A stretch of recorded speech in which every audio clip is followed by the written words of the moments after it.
Hello student. तो आज हम लोग ब्लैक बुक सीरीज़ का एक और क्वेश्चन कर रहे हैं, 19 नंबर क्वेश्चन। तो इसको सॉल्व करते हैं। कह रहा है कि A B C be three non coplanar vectors and R be any arbitrary vectors, then the expression ये एक्सप्रेशन दिया हुआ है और कह रहा है इसका जो है ना वैल्यू क्या होगा, वो वैल्यू निकालिए। तो एक्सप्रेशन पहले लिखते हैं जिसका वैल्यू निकालना है अपने को। तो ये है A vector cross B vector, फिर है cross R vector cross C vector, plus फिर है ये B vector cross C vector और cross R vector cross A vector, फिर है plus C vector cross A vector और cross R vector cross B vector. ये है, इसका वैल्यू अपने को निकालना है। तो इसको पढ़ने के लिए जो है ना हमें दो कंसेप्ट पढ़ना पड़ेगा। एक कंसेप्ट जो है ये है कि तीन अगर वेक्टर हो उसका जो है ना ट्रिपल प्रोडक्ट क्या होता है, वेक्टर ट्रिपल प्रोडक्ट। जैसे मान लिया पी वेक्टर है cross Q vector cross S vector कह देता हूँ, तो इसका जो है ना ट्रिपल प्रोडक्ट क्या होगा। तो ट्रिपल प्रोडक्ट ये होता है जिसे इससे P से और ये जो सबसे लास्ट वाला है उसमें डॉट प्रोडक्ट हो जाएगा P डॉट S और इनटू में आ जाता है ये Q, फिर माइनस, फिर ये P से अब Q में डॉट होगा तो P डॉट Q और फिर ये इनटू में हो जाएगा जो बच गया S, ये वाला होता है। तो ये होता है वेक्टर ट्रिपल प्रोडक्ट। ऐसे ही जो है ना स्केलर ट्रिपल प्रोडक्ट अगर करते हैं बात, तो स्केलर ट्रिपल प्रोडक्ट क्या होता है। तो अगर मान लिया P वेक्टर और dot Q cross S vector है तो इसको अपन लिख सकते हैं क्या, इसको लिख सकते हैं scalar triple product P vector Q vector और S वेक्टर, ये लिखा जा सकता है। ऐसे ही जो है ना एक और एग्जांपल लीजिए, या एक और कंसेप्ट ये है कि अगर P वेक्टर और मान लिया P वेक्टर और ये Q वेक्टर है, मतलब स्केलर ट्रिपल प्रोडक्ट में कोई भी दो वेक्टर अगर सेम हो जाए तो उसका वैल्यू क्या होता है, 0। फिर एक और कंसेप्ट ले लेते हैं P Q और S। तो अब P के बाद ये एक ऑर्डर को फॉलो करें, P के बाद Q, Q के बाद S। तो अगर आप देखें P Q और S इसका स्केलर ट्रिपल प्रोडक्ट हो, या एस क्यू से स्टार्ट हो तो क्यू एस और पी इसका स्केलर ट्रिपल प्रोडक्ट हो, या अब एस से स्टार्ट हो तो एस उसके बाद पी और उसके बाद क्यू, तो ये तीनों का स्केलर ट्रिपल प्रोडक्ट क्या होगा, सेम। मतलब ऑर्डर अगर सेम है तो सबका स्केलर ट्रिपल प्रोडक्ट का वैल्यू सेम होगा। ये वेक्टर ट्रिपल प्रोडक्ट को ऐसे लिखते हैं, स्केलर ट्रिपल प्रोडक्ट को ऐसे लिखा जाता है। और स्केलर ट्रिपल प्रोडक्ट में अगर जो है दो वेक्टर कोई भी इक्वल हो जाए या प्रोपोर्शनल हो जाए तो उसका वैल्यू 0 हो जाता है। अब इसको जो है ना हम लोग सारे कंसेप्ट वहाँ से ये इस पर अप्लाई करते हैं। तो ये समझिए यह पूरा का पूरा एक वेक्टर है, तो यह और इसका अगर मुझे जो है ना क्या करना है, तो वेक्टर ट्रिपल प्रोडक्ट करना है। तो ये पूरा वेक्टर से इस C में डॉट होगा, तो A vector cross B vector इस पूरे से जो है वो C में डॉट हो जाएगा।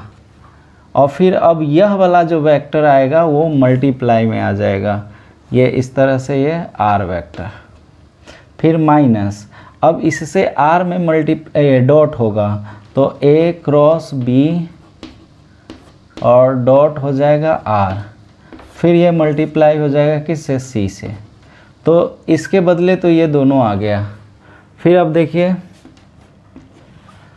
चलिए इसके बदले अब क्या आएगा, तो इससे जो है ना इसमें डॉट होगा, मतलब B vector cross C vector dot हो गया A वेक्टर, फिर इसका मल्टीप्लाई किससे होगा, तो R वेक्टर माइनस, फिर अब इसका इससे डॉट होगा, मतलब B vector cross C vector और डॉट हो जाएगा R वेक्टर, और इसका मल्टीप्लाई किससे होगा, तो अब ये जो वेक्टर है उससे मल्टीप्लाई हो जाएगा। फिर ऐसे ही जो है ना अब इसके बदले लिखते हैं, तो इसके बदले यहाँ लिखता हूँ। तो अब इससे जो है ना इसमें बी में डॉट होगा, तो ये सी क्रॉस ए और डॉट हो जाएगा बी। फिर इस पूरे का मल्टीप्लाई किससे हो जाएगा, तो आर से, माइनस, अब फिर इसका जो है ना आर से डॉट हो जाएगा, तो सी क्रॉस ए और डॉट होगा आर से। अब फिर पूरे का मल्टीप्लाई किससे हो जाएगा, तो बी से। तो अब यहाँ पे देखते हैं ये जो है ए क्रॉस बी और डॉट सी है, तो मैंने बोला था क्या कि दो वेक्टर का क्रॉस हो और एक डॉट हो तो उसको हम स्केलर ट्रिपल प्रोडक्ट बोलते हैं। तो यह जो है ना दो वेक्टर का क्रॉस है और एक डॉट है, तो इसको स्केलर ट्रिपल प्रोडक्ट बोलेंगे। तो ये हो जाएगा अपना ए वेक्टर, बी वेक्टर और सी वेक्टर, इसका स्केलर ट्रिपल प्रोडक्ट, और यह आर वेक्टर मल्टीप्लाई में रहेगा। अब इसकी बात करें तो माइनस ये वाला जो आ जाएगा वो ए वेक्टर,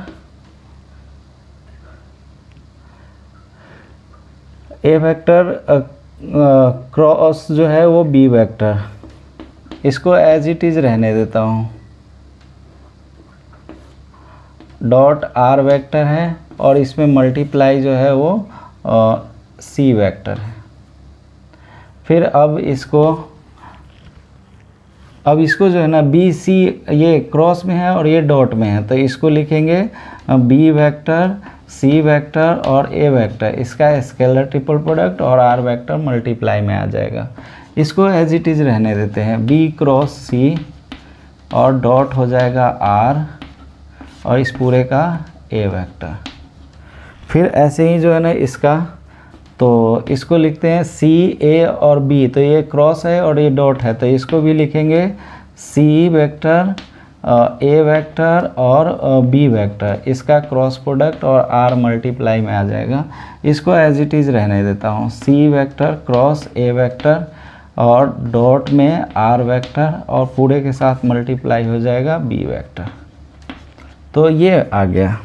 अब देखिए मैंने बोला था क्या कि ऑर्डर अगर सेम हो, पी क्यू एस है, तो ये तीनों वेक्टर क्या होता है, सेम होता है, स्केलर ट्रिपल प्रोडक्ट। तो यहाँ पे देखिए ए बी सी है, इसका स्केलर ट्रिपल प्रोडक्ट। अब बी से स्टार्ट हो रहा है, तो बी सी और फिर ए, बी के बाद सी, सी के बाद ए, तो यह स्केलर ट्रिपल प्रोडक्ट और यह स्केलर ट्रिपल प्रोडक्ट सेम ही होगा। फिर सी से स्टार्ट होता है, तो सी के बाद ए के बाद बी, तो यह भी मतलब यह और यह तीनों जो है वो सेम ऑर्डर में है, तो इसका मतलब यह तीनों सेम होगा। तो तीनों सेम होगा तो इसको ऐड करने के बाद लिखेंगे क्या, 3 और ये ए वेक्टर, बी वेक्टर और सी वेक्टर, इसका स्केलर ट्रिपल प्रोडक्ट और आर वेक्टर से मल्टीप्लाई है। बाकी ये बच गया, जो बच गया उसको नोट करते हैं। तो बच गया यहाँ पे एक ये वाला माइनस, एक ये वाला माइनस और एक ये वाला माइनस, तो ये हो जाएगा ए वेक्टर क्रॉस बी वेक्टर और डॉट में आर वेक्टर और मल्टीप्लाई हो जाएगा सी वेक्टर। ऐसे ही फिर minus B vector cross C vector और फिर डॉट हो जाएगा आर वेक्टर और इसका मल्टीप्लाई हो जाएगा ए वेक्टर। फिर माइनस का ये सी वेक्टर क्रॉस ए वेक्टर और फिर ये डॉट हो जाएगा आर वेक्टर और इसका बी वेक्टर, ये आ गया। तो अब मुझे इस पूरे माइनस वाले का वैल्यू निकालना है। इस माइनस वाले का वैल्यू निकाल लेंगे तो इसमें से सब्ट्रैक्ट करेंगे, वही आंसर हो जाएगा।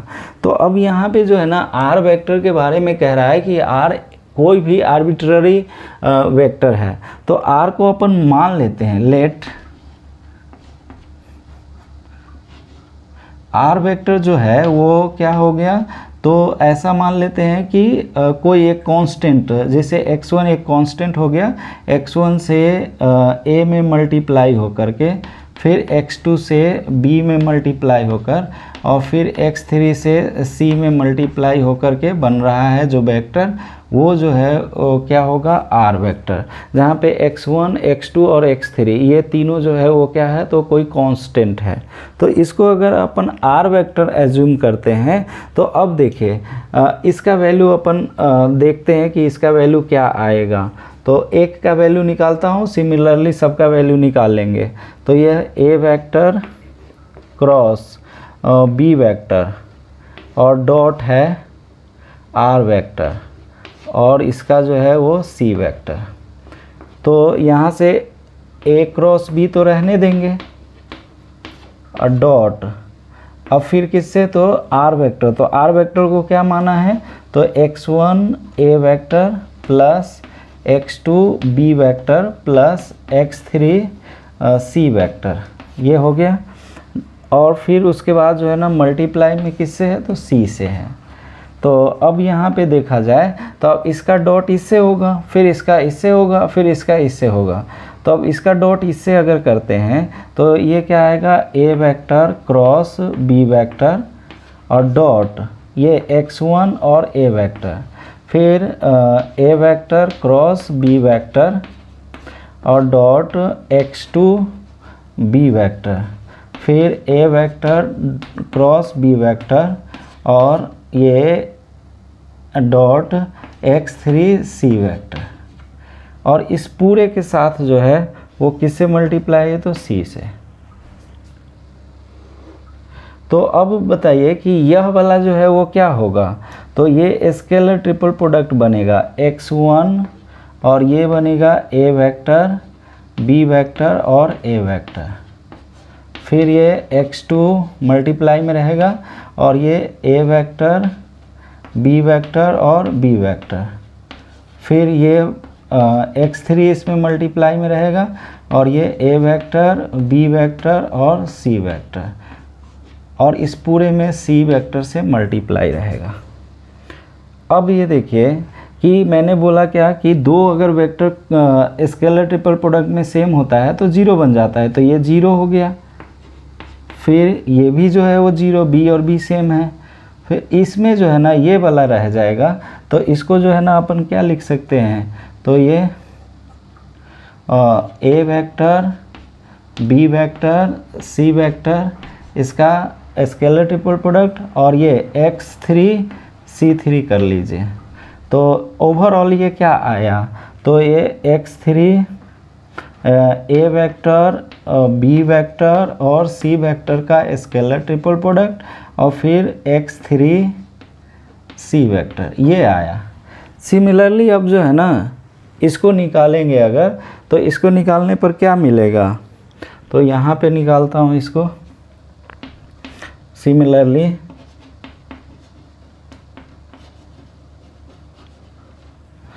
ये इसका आएगा, तो इसका B vector cross C vector और डॉट है आर वेक्टर और पूरे में है ए वेक्टर। तो इसका क्या मिलेगा, देखिए आर का वैल्यू फिर से वही रखेंगे, x1 ए x2 बी और x2 सी x3 सी।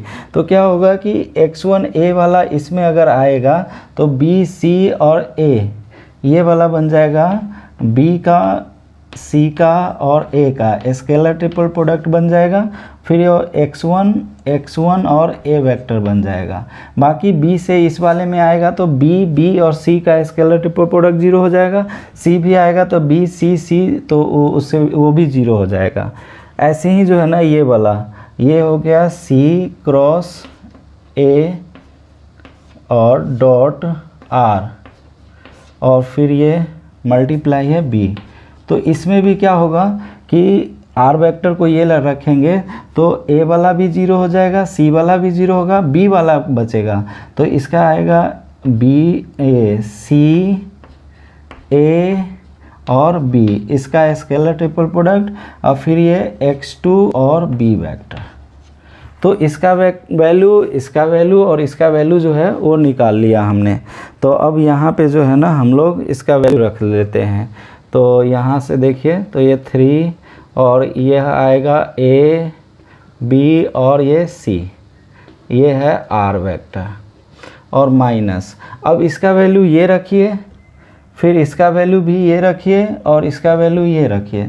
तो इस सब में जो है ना ए बी सी, इसमें बी सी ए बी ये सब क्या है, तो ये ए बी सी का स्केलर ट्रिपल प्रोडक्ट है। तो सब में से कॉमन आ जाएगा। तो इसको कॉमन कर लेते हैं, ए बी और सी, स्केलर ट्रिपल प्रोडक्ट कॉमन कर लिया तो क्या क्या मिलेगा, यहाँ पे आ जाएगा x3c वेक्टर, फिर पूरे में माइनस भी कॉमन ले लिया तो, और फिर जो है ना इसके वजह से क्या आएगा तो x1a वेक्टर, x1a वेक्टर, फिर इसके वजह से क्या आएगा तो x2b वेक्टर। अब देखिए यही वाला तो क्या है r वेक्टर, तो इसका मतलब ये हो जाएगा कि यह 3abc का scalar triple product r vector, यहाँ पे r वेक्टर, फिर यह भी जो है ना वो क्या आएगा तो माइनस का a b और c स्केलर ट्रिपल प्रोडक्ट और r वेक्टर।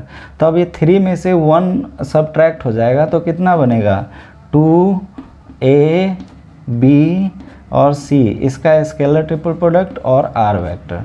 तो यही जो है वो आंसर हो जाएगा। तो फाइनल आंसर क्या आएगा इसका, कौन सा ऑप्शन करेक्ट होगा तो बी वाला ऑप्शन करेक्ट हो जाएगा, 2abc का स्केलर ट्रिपल प्रोडक्ट और इनटू में r वेक्टर। Thank you.